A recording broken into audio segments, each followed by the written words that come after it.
Assalamualaikum warahmatullahi wabarakatuh. Selamat malam Bapak dan Ibu semua. Selamat bertemu kembali dengan kami, Andi Hanif Mursid. Dalam kesempatan yang berbahagia ini, kami ingin berbagi pemikiran ya, terkait dengan sebuah topik yang kami kasih judul, "Ada apa dengan Pak Ganjar Pranowo?" Satu hari ini ya, dari pagi sampai malam kami mendengar ya dari berbagai macam media online, media offline dan lain-lain ya, itu memberitakan bahwa Pak Ganjar Pranowo ini nggak diundang di dalam satu event PDIP ya, di mana event itu dihadiri oleh para pimpinan PDIP ya, dihadiri oleh para bupati, wakil bupati ya, wali kota, wakil wali kota yang berasal dari PDIP ya. Tapi yang menarik adalah justru Pak Ganjar Pranowo ya, yang jadi gubernur Jawa Tengah ya, nggak diundang ya, sedangkan bupati, wakil bupati, wali kota dan wakil wali kota yang dari PDIP di Jawa Tengah itu diundang semua ya. Nah, situasi ini tambah menarik lagi setelah ada pernyataan dari salah satu pimpinan PDIP, ya, tokoh PDIP, Pak Bambang Wuryanto, yang membenarkan, ya memang, ini dalam bahasa Indonesia ya, beliau ngomongnya dalam bahasa Jawa, memang Pak Ganjar Pranowo nggak diundang ya, karena Pak Ganjar Pranowo ini kelihatannya terlalu bersemangat ya, untuk memposisikan dirinya sebagai calon presiden 2024 seperti itu. Udah dinasihatin supaya ngerem, tapi bukannya malah ngerem, tapi malah tambah nekat ya. Ya udah dikerasin gitu. Ya ini itu terjemahannya karena kan pakai bahasa daerah dari bahasa Jawa. Nah, situasi ini tambah dinamis lagi, tambah hidup lagi setelah Bu Puan Maharani ya, di dalam sambutannya di event itu menyampaikan pernyataan yang menarik. Pernyataannya begini ya, pemimpin itu harus eksis di lapangan gitu ya, bukan di sosial media kayak gitu. Intinya seperti itu. Jadi Bu Puan Maharani bilang bahwa harusnya pemimpin itu turun ke lapangan bersama-sama dengan rakyat, dengan kelompoknya, dengan teman-temannya, bahu-membahu di lapangan, bukan sosial media seperti itu. Ya memang nggak ada kata-kata itu ditujukan ke Pak Ganjar, nggak ada ya. Tapi interpretasi publik itu jadi beragam di sini. Ada yang menginterpretasikan bahwa itu sifatnya umum ya, tapi ada yang juga menginterpretasikan bisa jadi itu juga ada pesan untuk Pak Ganjar dan lain-lain. Nah, dalam kesempatan ini kami nggak akan bahas aspek ini ya dari sisi politik karena kami nggak punya kompetensi di sana. Kami ingin melihat fenomena ini dari perspektif kepemimpinan ya, dari aspek kepemimpinan dan aspek manajerial. Nah, memang harus diakui ya bahwa sekarang ini Pak Ganjar adalah merupakan salah satu tokoh ya yang memang digadang-gadang untuk menjadi calon kuat presiden ya di tahun 2024 ya. Nama Pak Ganjar itu satu, ibaratnya itu satu klaster tuh, dengan nama Pak Ridwan Kamil, nama Pak Anies Baswedan ya, dan ada lagi yang lain-lain ya. Ya memang yang paling masih tertinggi kalau dari hasil survei, dari hasil diskusi yang dilakukan oleh banyak pihak, masih Pak Prabowo yang paling tinggi. Tapi setelah Pak Prabowo itu ya adalah tiga besar ini, Pak Ganjar Pranowo, Pak Ridwan Kamil, dan Pak Anies Baswedan. Ada lagi tokoh-tokoh lain tapi jauh di bawah Pak Ganjar Pranowo, Pak Ridwan Kamil, dan Pak Anies Baswedan. Nah, terlebih-lebih kalau dibedah lagi ya, dibedah lagi kalau kita lihat bagaimana persepsi generasi muda dalam melihat calon presiden 2024 itu. Justru 3 nama ini yang sangat kuat ya, ada di benak generasi muda ya. Baik itu generasi milenial, generasi Z ya, yang nanti akan memilih di 2024. Perlu kita catat bersama bahwa nanti di 2024 generasi muda sekarang itu ya, yang terdiri dari generasi milenial dan generasi Z itu akan jumlahnya kurang lebih 70% daripada pemilih ya. Jadi kita melihat bahwa potensi Pak Ganjar Pranowo, Pak Ridwan Kamil, dan Pak Anies Baswedan itu memang punya potensi yang sangat besar untuk menjadi calon pemimpin di 2024. Karena calon pemilih kita mayoritas merasa connect dengan 3 nama ini. Nah, pertanyaannya adalah kenapa generasi muda, generasi milenial, generasi Z lebih ngerasa connect ya dengan Pak Ganjar Pranowo, Pak Ridwan Kamil, Pak Anies Baswedan. Karena generasi muda ini itu melihat bahwa di sosok Pak Ganjar Pranowo ini, di sosok Pak Ridwan Kamil, di sosok Pak Anies Baswedan ini terpancar gambaran pemimpin yang punya karakter pemimpin yang kuat dan perilaku pemimpin yang kuat. Nah, mari kita bahas satu-satu. Kenapa Pak Ganjar Pranowo, Pak Ridwan Kamil, dan Pak Anies Baswedan dilihat sebagai pemimpin yang punya karakter kepemimpinan yang kuat? Satu, karena mereka itu humility ya, punya kerendahan hati, humble. Ya.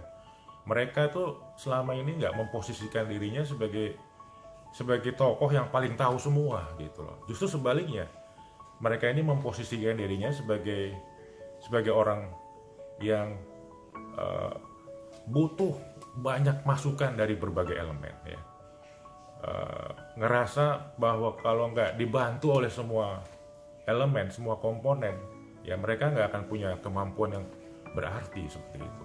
Makanya Pak Ganjar Pranowo, Pak Ridwan Kamil, Pak Anies Baswedan itu kan sangat aktif ya dalam mendengarkan pandangan-pandangan dari berbagai elemen masyarakat ya, apalagi generasi muda ya.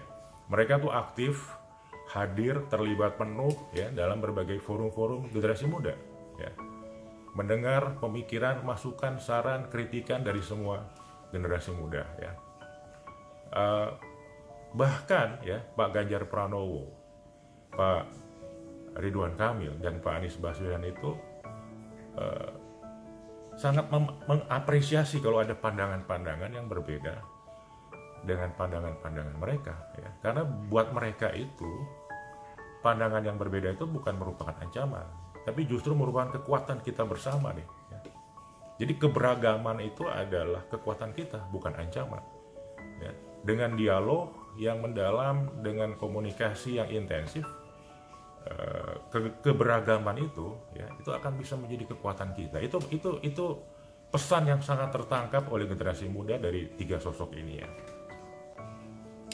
Yang kedua adalah bahwa Pak Ganjar Pranowo, Pak Ridwan Kamil, dan Pak Anies Baswedan ini terlihat sebagai para pemimpin yang sangat adaptif terhadap berbagai perubahan, baik perubahan jangka pendek maupun perubahan jangka panjang ya. Mengantisipasi perubahan ya, dan memanfaatkan berbagai peluang yang hadir dari perubahan itu untuk kemaslahatan bersama ya. Nah, yang ketiga adalah bahwa Pak Ganjar Pranowo, Pak Ridwan Kamil, dan Pak Anies Baswedan ini dilihat sebagai para pemimpin yang punya visi jangka panjang ya. Kita akan sering sekali melihat bagaimana Pak Ridwan Kamil, Pak Anies Baswedan, dan Pak Ganjar Pranowo menyampaikan, mengungkapkan apa sih pemikiran-pemikiran mereka terhadap Indonesia masa depan ya, terhadap Indonesia nanti di 2045 ya. Dengan narasinya yang sangat menggelorakan ya, menggelorakan semangat kita ya, kita merasa menjadi optimis ya, bahwa Indonesia di masa depan itu bisa jadi lebih baik seperti itu. Itu yang ditangkap oleh generasi muda. ya dalam berbagai forum, pesan itu yang benar-benar terkirim dari 3 tokoh ini. Nah, yang ketiga adalah Pak Ridwan Kamil, Pak Anies Baswedan, Pak Ganjar Pranowo itu yang itu tadi yang ketiga ya. Yang keempat adalah engagement ya.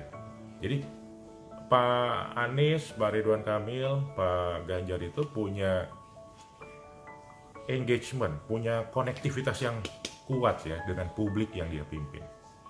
Ya, itu yang membuat publik merasa bahwa ya 3 tokoh ini berusaha untuk memahami mereka, berusaha untuk melakukan yang terbaik untuk mereka, ya, terutama di kalangan generasi muda. Pandangan itu yang muncul.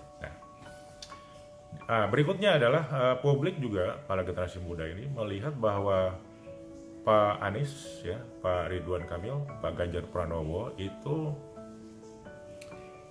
pemimpin ya, yang sangat menunjukkan punya perilaku pemimpin yang kuat. Ya, ada 3 hal yang sangat kelihatan. Yang pertama adalah hypersensitif ya.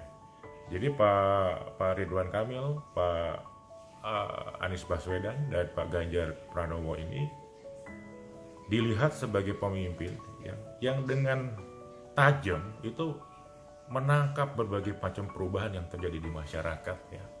Bahkan dari level perubahan yang paling kecil ya. Mereka ini dilihat punya penciuman yang tajam ya, terhadap berbagai perubahan itu ya. Dan sejak dini mengantisipasi itu, menyiapkan berbagai macam respon, dan pada saat perubahan itu datang ya, merespon perubahan itu dengan tepat gitu. Meskipun mungkin di lapangan ya bisa ada plus minus ya, tapi kesan itu sangat kuat tertancap di generasi muda ya. Itu yang pertama ya. Nah, yang kedua adalah Pak Ganjar Pranowo, ya, Pak Ridwan Kamil, dan Pak Anies Baswedan ini dilihat sebagai pemimpin yang mengambil keputusan selalu berdasarkan data dan informasi, ya. Bukan berdasarkan like and dislike, ya, ataupun pertimbangan-pertimbangan lain, ya. Kalaupun Pak Ganjar Pranowo, Pak Ridwan Kamil, Pak Anies Baswedan katakanlah punya intuisi tertentu gitu terhadap berbagai kebijakan, beliau nggak akan langsung mengikuti sepenuhnya intuisi itu. Mereka akan adu intuisi itu dengan berbagai data dan informasi, sehingga kemudian diperoleh sebuah keputusan yang memang tajam seperti itu ya, didukung oleh data, fakta, dan informasi. Nah, yang terakhir yang menonjol dari Pak Ganjar dan Pak Ridwan Kamil serta Pak Anies adalah bahwa mereka ini adalah tipe pemimpin yang mengeksekusi dengan cepat ya. Dalam hal-hal tertentu mereka lebih memilih kecepatan daripada kesempurnaan. Jadi ketimbang ada satu hal yang mau dieksekusi tapi informasinya baru 60%, tapi lebih baik dalam kondisi 60% itu dieksekusi sesegera mungkin, katakanlah di minggu pertama, daripada harus nunggu informasinya komplit dulu 95%, tapi baru bisa dieksekusi 6 minggu ke depan. Nah, ini ciri khas yang ketangkep oleh para generasi muda ya, ada di Pak Anies Baswedan, ada di Pak Ganjar Pranowo, ada di Pak Ridwan Kamil. Jadi demikian Bapak dan Ibu pandangan kami ya. Kenapa generasi muda kita ini, generasi milenial, generasi Z, merasa punya konektivitas yang kuat dengan 3 tokoh tadi, Pak Ganjar Pranowo, Pak Ridwan Kamil, dan Pak Anies Baswedan. Apakah mereka nanti akan bisa jadi presiden? Ya banyak faktor ya. Tapi yang jelas kalau dipotret saat ini, inilah 3 tokoh yang memang punya nilai ya yang tinggi di mata generasi muda saat ini. Terima kasih. Wabillahi taufiq wa hidayah. Wassalamualaikum warahmatullahi wabarakatuh.